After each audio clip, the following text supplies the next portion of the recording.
Hi అండి, లతలాకు స్వాగతము. అందరూ బాగున్నారా? ఏమండి, ఎప్పుడు చెట్లు ప్రకృతి అని అనుకుంటున్నారా అండి? ఈ చెట్లకి ఈ ప్రకృతికి కొన్నిసార్లు మన జీవితానికి చాలా సంబంధం ఉంటుంది. చూసారా, తెల్లని బోగన్విల్ల కాగితప్పూలు ప్రశాంతంగా వైట్గా ఉన్నాయి, కానీ వాటిలో కొన్ని ఎండిపోయిన పూలు కూడా ఉన్నాయి. చూసారండి, జీవితం కూడా అంతేనండి. ప్రశాంతంగా కొనసాగాలని మనం అనుకుంటూ ఉంటామండి, కానీ మనం అనుకున్నంత ప్రశాంతంగా కొనసాగదండి. ఒక్కొక్కరి జీవితము ఒక్కొక్క విధానంగా ఉంటుందండి. ఎవరి తలరాత వాళ్ళని రాసుకోలేమండి. భగవంతుడు మన నుదుటన ఏది రాస్తాడో అదే జరుగుతుందండి.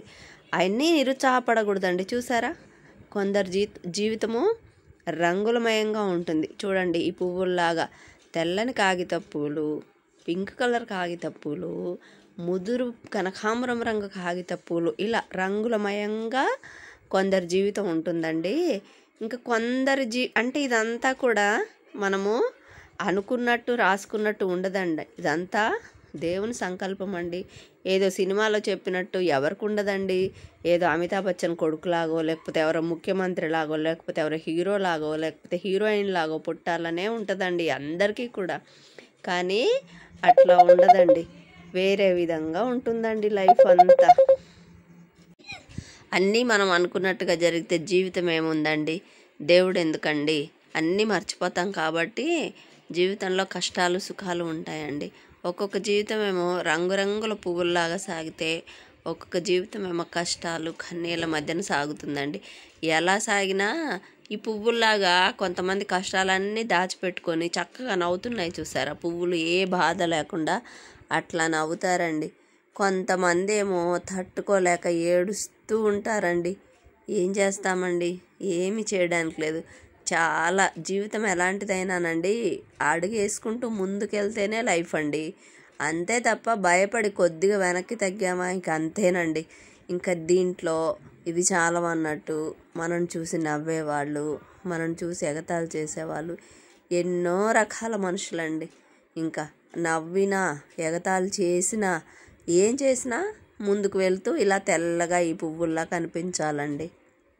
అయితే జీవితం ఏంటి ఇట్లాగైంది కదా అని చెప్పి ఏ మాత్రం కూడా వెనక్కి తగ్గకూడదండి. అయితే కొన్నిసార్లు మన చేతులారా చేసుకునేది కూడా ఉంటుందండి. చేతులారా కూడా కొన్ని ఏవి చేసుకోకూడదండి. తర్వాత చేతులు కాలాక ఆకులు పట్టుకోవాలంటే ఏమీ ఉండదండి. సాధ్యమైనంత వరకు పువ్వుల్లా ఇలా వికసింప చేసుకోవడానికే జీవితాన్ని ఎక్కువగా ప్రయత్నం చేయాలండి.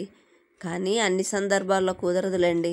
అయినప్పటికీ కూడా అట్లా ముందు కొనసాగుతూ జీవితాన్ని బాగు చేసుకొని హ్యాపీగా బ్రతుకుతూ ఈ పువ్వుల్లాగా హాయిగా విహరిస్తూ నవ్వుకుంటూ హ్యాపీగా ఉన్న 4 రోజులు ఉండాలండి. ప్రతి జీవితంలో కష్టాలు సుఖాలు ఉంటాయండి. కానీ కొన్నాళ్ళు వెన్నెల, కొన్నాళ్ళు చీకటి, మళ్ళీ వెన్నెల, మళ్ళీ చీకటి, మళ్ళీ వెన్నెల. ఇది మామూలండి. కొన్నాళ్ళు పచ్చదనం, కొన్నాళ్ళు వాడిపోవడం, కొన్నాళ్ళు వెలుతురు, కొన్నాళ్ళు చీకటి. ఇంకా దీన్నంతా దూరం చేసుకొని మళ్ళీ పచ్చగా ఇలాగ జీవితాన్ని మనసు పూర్తిగా ఆకుపచ్చగా, చిలక పచ్చగా, మొత్తము పచ్చగా చేసుకొని జీవించాలని మనస్ఫూర్తిగా కూర్చుంటున్నానండి. జీవితం అంతా ఆనందమయంగా ఉండాలండి. మీకు నచ్చితే ఛానల్ సబ్స్క్రైబ్ చేసుకోండి.